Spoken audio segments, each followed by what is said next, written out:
नमस्ते।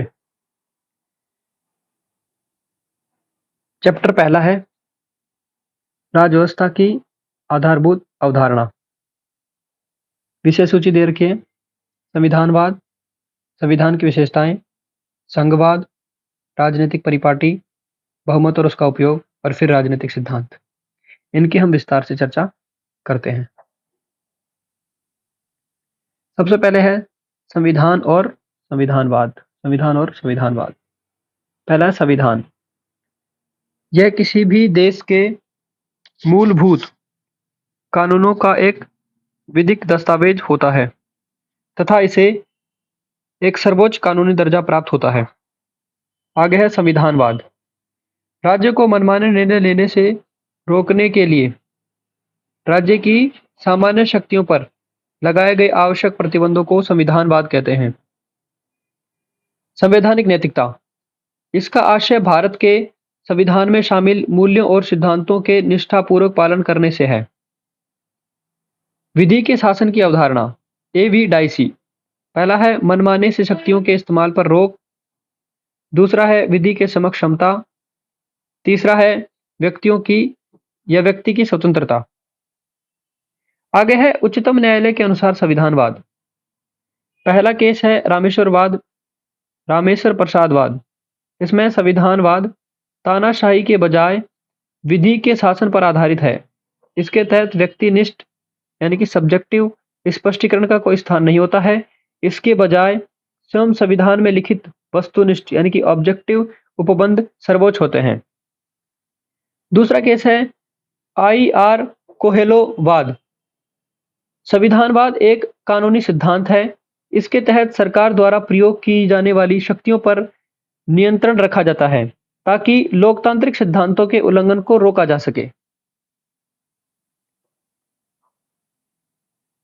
अब है संवैधानिक सरकार और गैर संवैधानिक सरकार।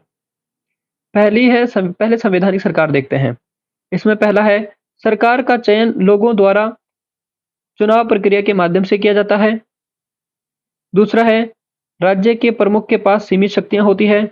तीसरा है शासक के कार्यकाल की अवधि निर्धारित होती है। इसका उदाहरण है संयुक्त राज्य America, United kingdom, Bharat, Pakistan आदि। दूसरी है गैर संवैधानिक सरकार। इसमें कोई चुनाव नहीं होता है। देश के शासक के पास अनियंत्रित शक्तियां होती है। तीसरा, शासन की अवधि की कोई सीमा नहीं होती है। उदाहरण ब्रुनेई, कतर और स्वाजीलैंड आदि।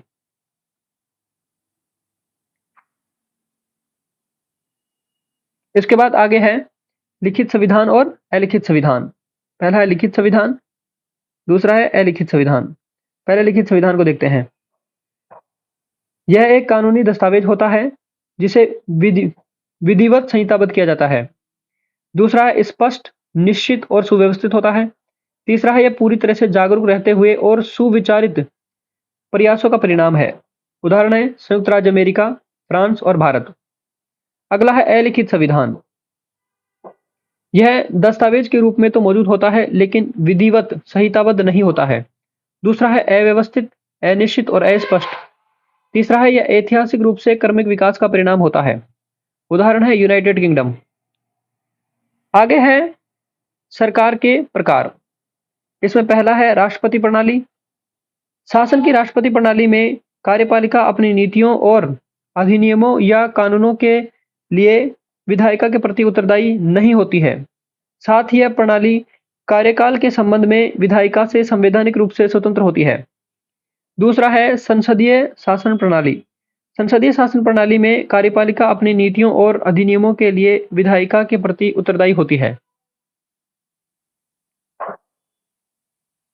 आगे है संसदीय प्रणाली और ये राष्ट्रपति प्रणाली, इनकी विशेषताएं दे रखी है। पहले संसदीय प्रणाली को देखते हैं।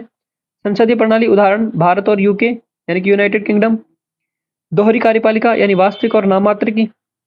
वास्तविक में प्रधानमंत्री है और नाममात्र में राष्ट्रपति। अगला है सामूहिक उत्तरदायित्व, अनुच्छेद 74 और 75। शक्तियों का समेकन या स्पष्ट पृथक्करण नहीं है। राजनीतिक एकरूपता होती है और समय समय पर निचले सदन का विघटन होता है। अगली है राष्ट्रपति प्रणाली। शासन की राष्ट्रपति प्रणाली में उदाहरण है संयुक्त राज्य अमेरिका, यहाँ एकल कार्यपालिका होती है जो वास्तविक और एकमात्र होती है। कोई उत्तरदायी नहीं होता है। शक्तियों का स्पष्ट पृथक्करण होता है यहाँ। आवश्यक नहीं कि राजनीतिक एकरूपता हो भी सकती है और नहीं। निचले सदन का निश्चित कार्यकाल होता है।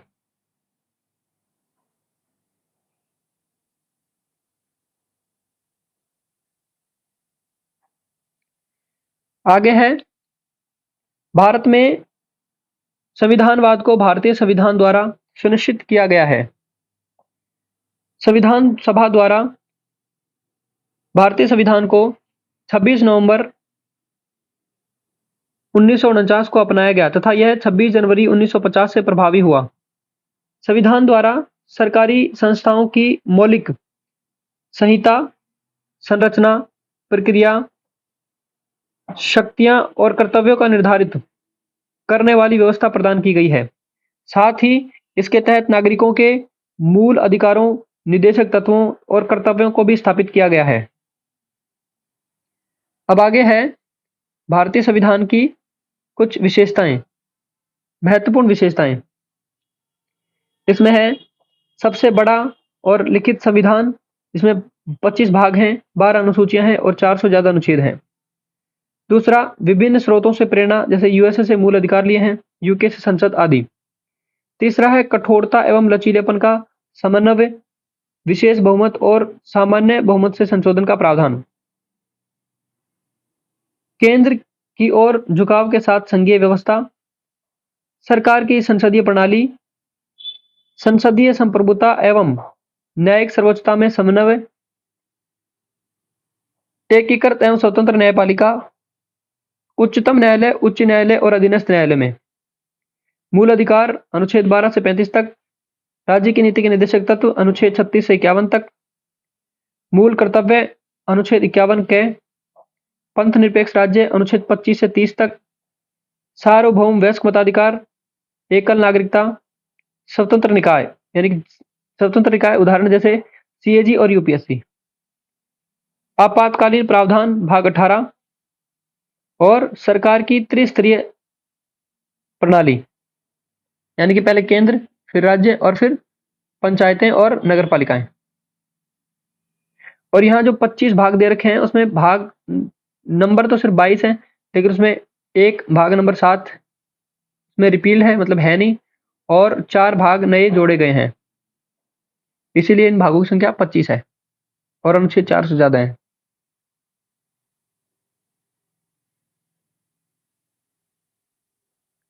अब है राज्य व्यवस्था में सरकारें। सरकारें दो प्रकार की होती है, संघीय सरकार और एकात्मक सरकार। एकात्मक शासन प्रणाली होती है, इस शासन प्रणाली के तहत केंद्र सरकार का अपने अन्य राजनीतिक उपविभागों या अंगों पर पूर्ण अधिकार या नियंत्रण होता है। दूसरी है संघीय शासन प्रणाली। यह राज्य व्यवस्था की वह प्रणाली है जिसमें शक्तियों का विभाजन केंद्र और उसकी मौलिक इकाइयों अर्थात राज्यों के मध्य किया जाता है। अब इसके सर्वोत्तम उदाहरण है, यूके में एकात्मक शासन प्रणाली है, जबकि यूएस में संघीय शासन प्रणाली है। अब यहां संघवाद की विशेषता दे रखी है और एकात्मक शासन प्रणाली की विशेषता दे रखी है। पहले देखते हैं संघवाद की विशेषताएं। पहला है लिखित संविधान, बहुस्तरीय सरकार, कठोर संविधान, स्वतंत्र न्यायपालिका, दोहरी राज्य व्यवस्था, शक्तियों का विभाजन, संविधान की प्रधानता और द्विसदनीय प्रणाली। आगे है एकात्मक प्रणाली की विशेषताएं। एकल सरकार, संविधान लिखित या अलिखित हो सकता है, शक्तियों का स्पष्ट पृथक्करण नहीं, संविधान की प्रधानता हो भी सकती है और नहीं भी, संविधान कठोर या लचीला दोनों हो सकता है, न्यायपालिका स्वतंत्र हो भी सकती है या नहीं, और विधायिका द्विसदनीय या एक सदनीय हो सकती है।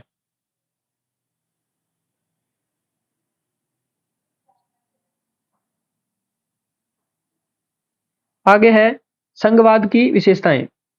संघवाद की विशेषताएं, पहली है सरकार के दो या अधिक स्तर, सामान्य तौर पर संघीय, केंद्र और प्रांतीय राज्य यानी कि राज्य सरकार कानून बनाने, करारोपण और प्रशासन के निर्धारित मामलों में प्रत्येक स्तर का अपना अधिकार क्षेत्र होता है। सरकार के प्रत्येक चरण का अस्तित्व और प्राधिकार यानी या शक्तियां संविधान द्वारा गारंटीकृत होता है। संविधान के मूलभूत प्रावधानों में सरकार के किसी एक स्तर द्वारा एक तरफा बदलाव नहीं किया जा सकता है।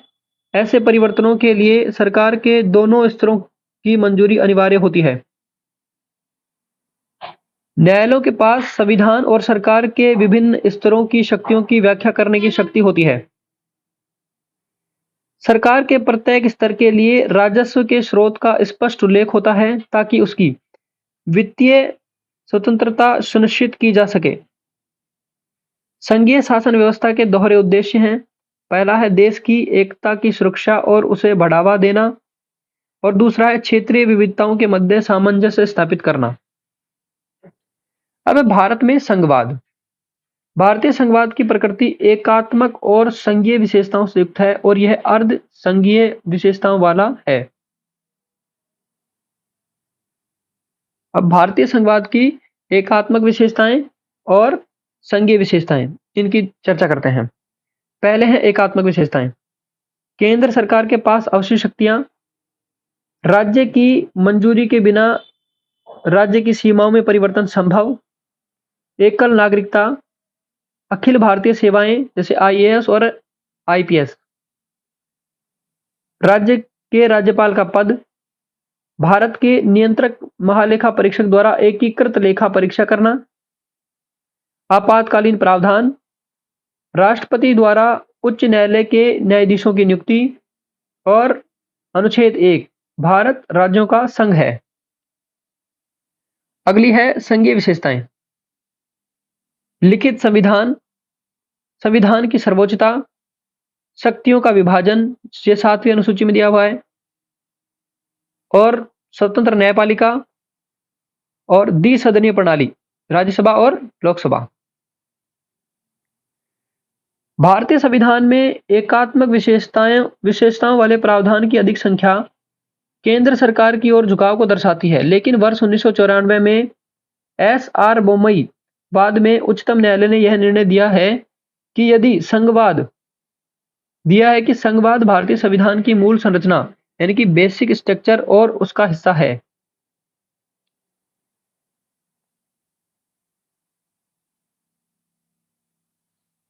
आगे है भारतीय राज्यव्यवस्था के प्रमुख सिद्धांत।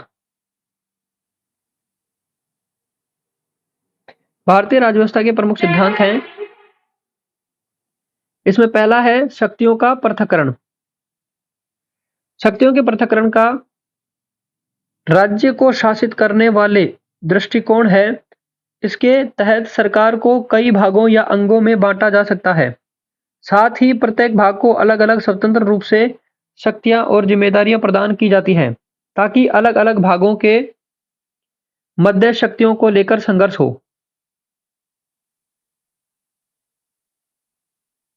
अगला है सैद्धांतिक रूप से। सैद्धांतिक रूप से हम यह कह सकते हैं कि भारत में शक्ति के पृथक्करण का सिद्धांत लागू है, किंतु यह केवल कार्यपालिका और न्यायपालिका के मध्य ही लागू है। भारत में संघ की कार्यपालिका शक्ति राष्ट्रपति में निहित है, लेकिन यहाँ प्रधानमंत्री और मंत्रिपरिषद ही वास्तविक कार्यपालिका है, क्योंकि राष्ट्रपति मंत्रिपरिषद की सहायता और सलाह से ही कार्य करता है। इसीलिए मंत्रिपरिषद मुख्य रूप से विधायिका और कार्यपालिका दोनों के रूप में कार्य करती है। यह स्थिति शक्ति के पृथक्करण के सिद्धांत के विपरीत है। आगे इसके संवैधानिक प्रावधान हैं। अनुच्छेद 50 न्यायपालिका और कार्यपालिका पृथक होने चाहिए। अनुच्छेद 121 और 122 उच्चतम न्यायालय और उच्च न्यायालयों के न्यायाधीशों के न्यायिक आचरण की चर्चा संसद और राज्य विधानमंडलों में नहीं की जा सकती है। अनुच्छेद 361 राष्ट्रपति और राज्यपाल अपने आधिकारिक दायित्व को निभाने और अपने पद की शक्तियों का प्रयोग करने के दौरान किसी भी न्यायालय के प्रति जवाबदेह नहीं है। न्यायिक निर्णय केशवानंद भारतीवाद शक्तियों का पृथक्करण संविधान की मूल संरचना का हिस्सा है। इंदिरा गांधी बनाम राजनारायणवाद 1975 उच्चतम न्यायालय के अनुसार भारत में शक्तियों का पृथक्करण सीमित है। उच्चतम न्यायालय द्वारा वर्ष 2014 के राष्ट्रीय न्यायिक नियुक्ति आयोग अधिनियम को असंवैधानिक घोषित किया गया क्योंकि यह कार्यपालिका की स्वतंत्रता के लिए खतरा था।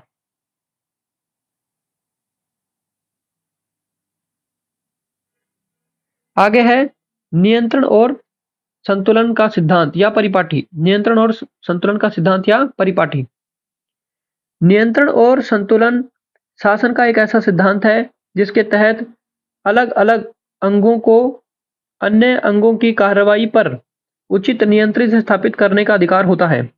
साथ ही शक्तियों का अलग अलग अंगों के मध्य विभाजन भी किया जाता है। नियंत्रण और संतुलन का प्रयोग मुख्य रूप से संवैधानिक शासन व्यवस्था वाले देशों में किया जाता है। संयुक्त राज्य अमेरिका जैसे 3 अंगों वाली सरकार के लिए यह काफी महत्व रखता है क्योंकि यह विधायिका, कार्यपालिका और न्यायपालिका के मध्य शक्तियों का स्पष्ट विभाजन करता है। भारतीय परिप्रेक्ष्य में न्यायपालिका पर नियंत्रण।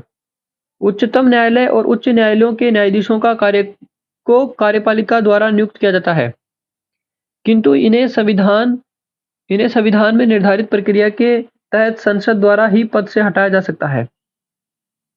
कार्यपालिका पर नियंत्रण। कार्यपालिका अपने कार्यों के लिए विधायिका के प्रति जवाबदेह होती है। विधायिका और कार्यपालिका पर न्यायपालिका का नियंत्रण, इसमें न्यायिक समीक्षा, पुनर्विलोकन और मूल संरचना के सिद्धांत का प्रयोग करके। आगे है मूल संरचना का सिद्धांत, डॉक्ट्रिन ऑफ बेसिक स्ट्रक्चर। यह न्यायालय द्वारा प्रदान की गई एक अवधारणा है जिसे 24 अप्रैल 1973 को केशवानंद भारती वाद में प्रस्तुत किया गया था। इसके माध्यम से न्यायपालिका संविधान में संशोधन करने की संसद की शक्ति पर आवश्यक और उचित प्रतिबंध लाती है ताकि संविधान की मूल संरचना को अनुच्छेद 368 के तहत संशोधित न किया जा सके।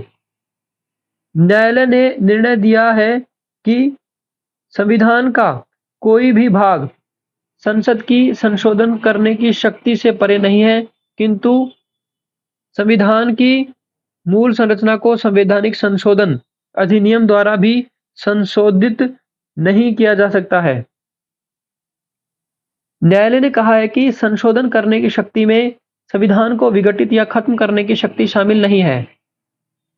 न्यायालय द्वारा मूल संरचना को परिभाषित तो नहीं किया गया है, किंतु कुछ सिद्धांतों को मूल संरचना के भाग के रूप में सूचीबद्ध किया गया है। ऐसे कई सिद्धांत न्यायालय द्वारा समय समय पर प्रस्तुत किए गए हैं, जैसे कि वर्ष 1994 में एस.आर. बोम्मई वाद में पंथ निरपेक्षता, एल. चंद्र कुमार वाद में न्यायिक स्वतंत्रता और न्यायिक समीक्षा। यह है बहुमत यानी कि मेजोरिटी।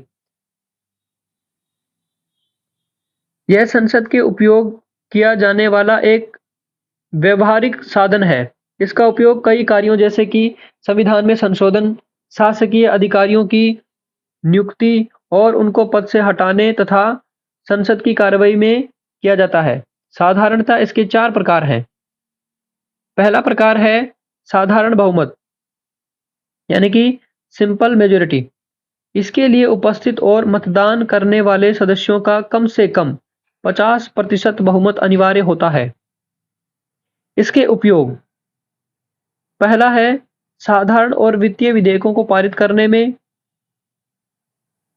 धन्यवाद प्रस्ताव, निंदा प्रस्ताव, स्थगन प्रस्ताव आदि को पारित करने में, अध्यक्ष और उपाध्यक्ष की नियुक्ति में, राष्ट्रपति शासन और वित्तीय आपात की स्वीकृति के लिए, निंदा प्रस्ताव के लिए, संसद के सदन द्वारा राष्ट्रीय आपात की उद्घोषणा को समाप्त करने हेतु प्रस्ताव पारित करने में, संसद द्वारा विशेष बहुमत से पारित संविधान संशोधन का राज्य विधानमंडलों द्वारा अनुसमर्थन करने में।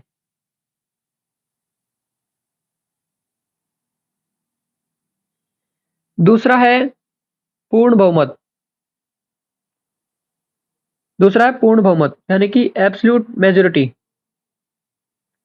इसका आशय सदन की कुल संख्या के कम से कम 50% यानी कि रिक्त स्थानों को घटाए बिना बहुमत से है। संसद में किसी भी सदन द्वारा किसी विधेयक को पारित करने के लिए इसका उपयोग नहीं किया जाता है। हालांकि आम चुनाव में इसका इस्तेमाल होता है। जो भी दल पूर्ण बहुमत अर्थात 50% से अधिक प्राप्त करता है वह सरकार बनाता है। और तीसरा है प्रभावी बहुमत यानी कि इफेक्टिव मेजोरिटी।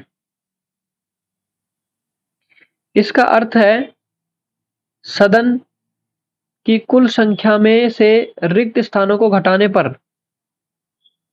कुल सदस्य संख्या के कम से कम 50% बहुमत से है। इसका उपयोग अध्यक्ष, उपाध्यक्ष व उपसभापति को उनके पद से हटाने के लिए किया जाता है।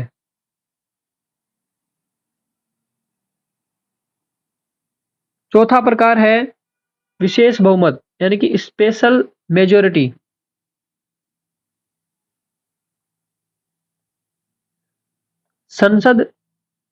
संसद के सदन में साधारण, पूर्ण या प्रभावी बहुमत के अतिरिक्त उपयोग किया जाने वाला बहुमत विशेष बहुमत कहलाता है। इसका आशय उपस्थित और मतदान करने वाले सदस्यों के कम से कम 2/3 बहुमत से है। संविधान में विशेष बहुमत का उल्लेख है अनुच्छेद 61, 249, 312 और 368 के मामलों में इसे देखा जा सकता है। इसके उपयोग अनुच्छेद 61 राष्ट्रपति पर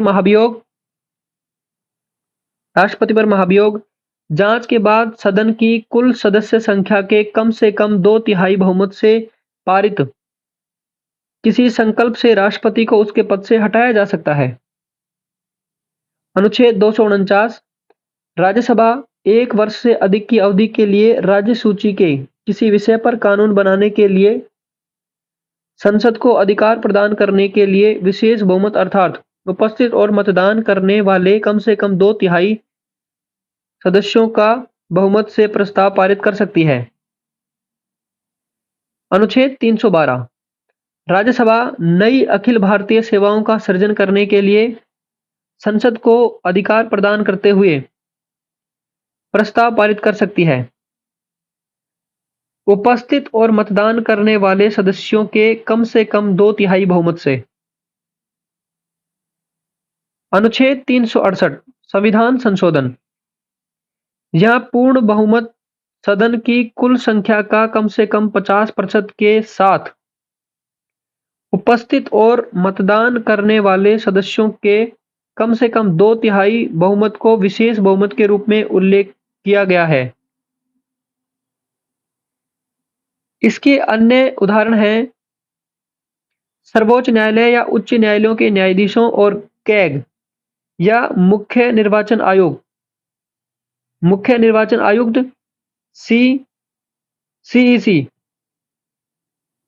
सीईसी को उसके पद से हटाने के लिए और राष्ट्रीय आपातकाल को जारी रखने की स्वीकृति दोनों सदनों में के लिए।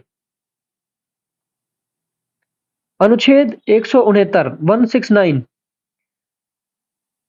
विधानसभा द्वारा विधान परिषद का सृजन या उसे समाप्त करने वाले प्रस्ताव को पारित करने के लिए। आगे है ऐसे संवैधानिक संशोधन जिसमें कम से कम 50% राज्यों की स्वीकृति अनिवार्य होती है। ऐसे 6 संशोधन है। पहला है केंद्र एवं राज्य के बीच विधायी शक्तियों के विभाजन के मामले में। दूसरा है उच्चतम न्यायालय और उच्च न्यायालय से संबंधित मामले में। तीसरा है 7वीं अनुसूची में किसी सूची से संबंधित मामले में। चौथा है संसद में राज्यों के प्रतिनिधित्व से संबंधित मामले में। पांचवा है राष्ट्रपति के निर्वाचन की प्रक्रिया में संशोधन करने के लिए। और छठा है स्वयं अनुच्छेद 368 में संशोधन करने के लिए।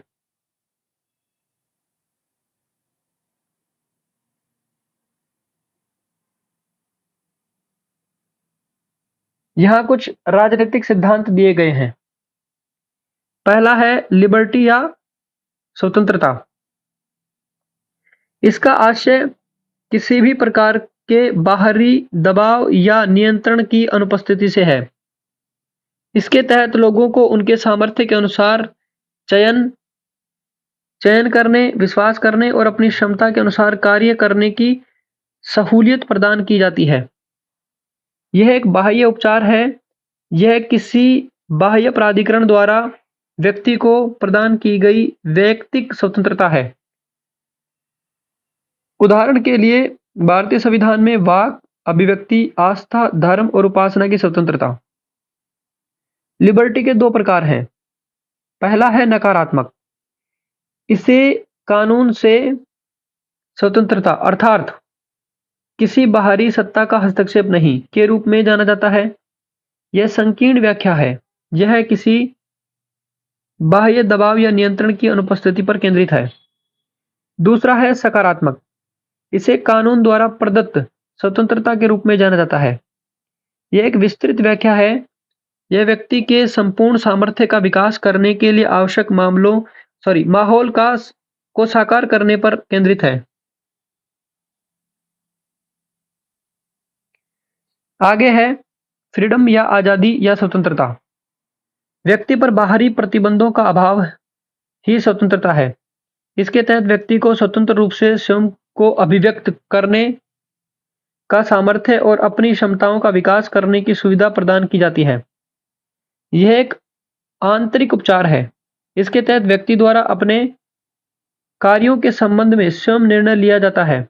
यह किसी बाह्य नियंत्रण या दबाव के बिना किसी व्यक्ति की निर्णय लेने की क्षमता है। अगला है रिपब्लिक या गणतंत्र। ऐसी स्थिति जहां विशेषाधिकार वाले लोगों की अनुपस्थिति हो और राजनीतिक संप्रभुता जनता में निहित हो। साथ ही इसका आशय वंशानुगत या वंश के आधार पर शासन की अनुपस्थिति से भी है।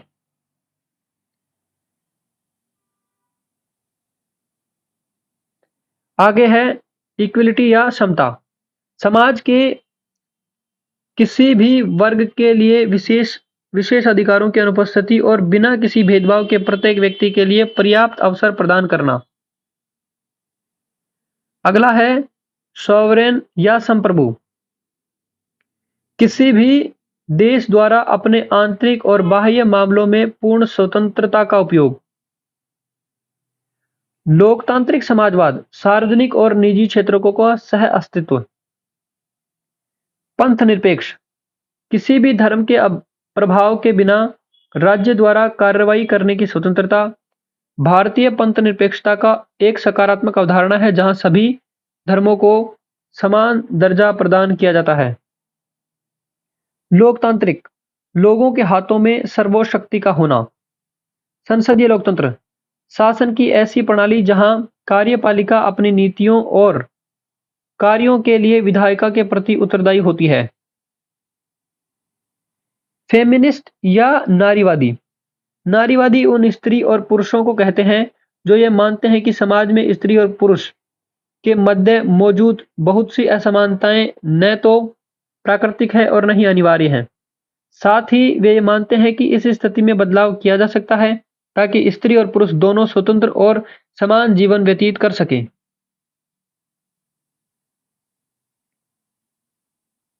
आगे है सामाजिक न्याय। सामाजिक न्याय वस्तुतः एक राजनीतिक और दार्शनिक सिद्धांत है। इस दर्शन के अनुसार सिविल या आपराधिक कानून और आर्थिक मांग और पूर्ति या पारंपरिक नैतिक संरचना के सिद्धांत में शामिल सामाजिक न्याय से परे भी सामाजिक न्याय की अवधारणा के अन्य आयाम मौजूद हैं। राइट्स या अधिकार, यह स्वतंत्रता या हकदारी से संबंधित कानूनी, सामाजिक या नैतिक सिद्धांत है। अधिकार वस्तुतः कानूनी व्यवस्था, सामाजिक परंपराओं या नैतिक सिद्धांतों के अनुसार मूलभूत आदर्श नियम होते हैं।